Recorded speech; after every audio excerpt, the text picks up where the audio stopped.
All right, let's talk chocolate. You know that sweet, creamy bar you grab whenever you need a little pick-me-up? Well, what if I told you its real story is this epic 5,000-year saga, and it's bitter, it's divine, and honestly, it's pretty revolutionary. No, I'm serious. Think about the chocolate you know and love. Now, just throw all that out the window. Because the original stuff, it was so wildly different you probably wouldn't even realize it was chocolate at all. So on one side, you've got this bitter, spicy, frothy drink. I mean, this was a sacred thing, used in major ceremonies and was literally money. And on the other side, a sweet, solid candy bar you can get for a couple bucks. The gap between those two things is huge. So how in the world did we get from A to B? Let's get into it. Okay, first stop on our journey, ancient Mesoamerica. We're going back thousands of years to a time and place where cacao wasn't just, a plant. It was seen as a gift from the gods. And I mean, you have to appreciate the timescale here. We're talking way, way back. Before the Egyptian pyramids were even a thing, people in what's now Ecuador were already domesticating the cacao tree. The Olmec, the Maya, the Aztecs, for them, cacao wasn't some new fad. It was ancient, a core part of their world for generations. Yeah, this stuff was woven into the very fabric of their societies. I mean, it was used in marriage ceremonies, offered up as a sacrifice to the gods, even put in tombs with kings. And it wasn't just symbolic, it was practical. It was currency. Can you imagine? You could buy a turkey with 100 cacao beans. That's real economic power. And this right here, this just shows you how elite it was. We're not talking about a casual afternoon drink. The Aztec Emperor Moctezuma supposedly drank 50 cups of this stuff a day. 50, from a golden goblet, no less. That's a habit only the most powerful man in the empire could afford. So you've got this powerful, sacred, bitter drink in Mesoamerica. How did it end up crossing the Atlantic and basically taking over Europe? Well, our story takes a pretty dramatic turn in the 1500s when the Spanish show up. When the Spanish brought cacao beans back home, the European palate found the original recipe, let's just say, a bit of an acquired taste. That bitter, spicy kick wasn't exactly a crowd pleaser. So they did what Europeans do best. They added sugar, lots of it, and cinnamon, and they started serving it hot, which was a huge departure from the original.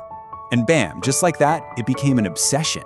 It was the fashionable drink for the European elite. I mean, it got to the point where upper-class women were complaining they couldn't even make it through a church service without their cup of hot chocolate. It was pure, drinkable status. And it's really important to get this. For centuries, we're talking hundreds of years, chocolate stayed this way. It was this super expensive import, something you'd only see in royal courts. If you were just a regular person, forget about it. Chocolate was totally out of reach. But that was all about to change in a big way. Fast forward to the 19th century, the Industrial Revolution is kicking off, and chocolate is about to have its own revolution. Okay, this right here, this is the birth of modern chocolate. You've got 4 key inventions in about 50 years that change everything. They're the reason we went from an expensive drink to a solid bar that anyone could buy. Let's zero in on a couple of the biggest ones. First up, the cocoa press. This thing was a total game changer. What it did was squeeze the fat, the cocoa butter, out of the beans.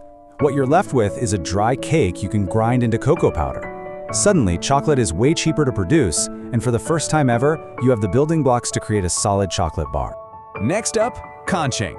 You know that perfectly smooth, melt-in-your-mouth texture of a good piece of chocolate? We have conching to thank for that. Before this invention, solid chocolate was actually kind of gritty, but Rodolphe Lindt created this machine that basically mixes and polishes the chocolate for hours, sometimes days, until it's absolutely silky smooth. It's the secret to that luxurious feel. So, these inventions completely set the stage for the 20th century. Chocolate goes from a luxury item to a massive global industry. But as you can imagine, that came with a whole new set of problems. And if you look at how a chocolate bar is made today, it's pretty cool. You can still see the echoes of that ancient history, right? The fermenting and roasting, those steps are thousands of years old. But then you layer on those 19th century industrial inventions, the pressing, the conching, and that's what makes it possible to pump out billions of chocolate bars every single year. Now, all that demand had a huge consequence. Cacao originally comes from the Americas, right? That's its home. But to keep up with the world's sweet tooth, production absolutely exploded in West Africa. Today, more than 2/3 of all cacao comes from there. The entire center of the chocolate universe shifted across the planet. But that global shift comes with a pretty tough reality. Here's a number for you, 5%. In this massive multi-billion-dollar industry, the farmers who are doing the backbreaking work of harvesting these beans by hand, they see, on average, just 5 cents of every dollar you spend on that chocolate bar. And that's where we get to the bitter side of this story. The truth is, the chocolate industry, this thing that brings so many of us a little moment of joy, has a dark history. It's been connected to incredibly hard labor, poverty wages, and serious ethical problems like child labor that frankly are still a huge issue today, even with promises to fix them. So that brings us to today. After 5,000 years, where does the story of chocolate go from here? I mean, think about the journey we've just seen. It went from a sacred food of the gods, a drink for emperors, to a multi-billion-dollar global commodity that's in pretty much every vending machine on the planet. What a transformation. And that leaves us with one last really important thought. Knowing this whole incredible complex story, the next time you unwrap a piece of chocolate, it really makes you think, doesn't it?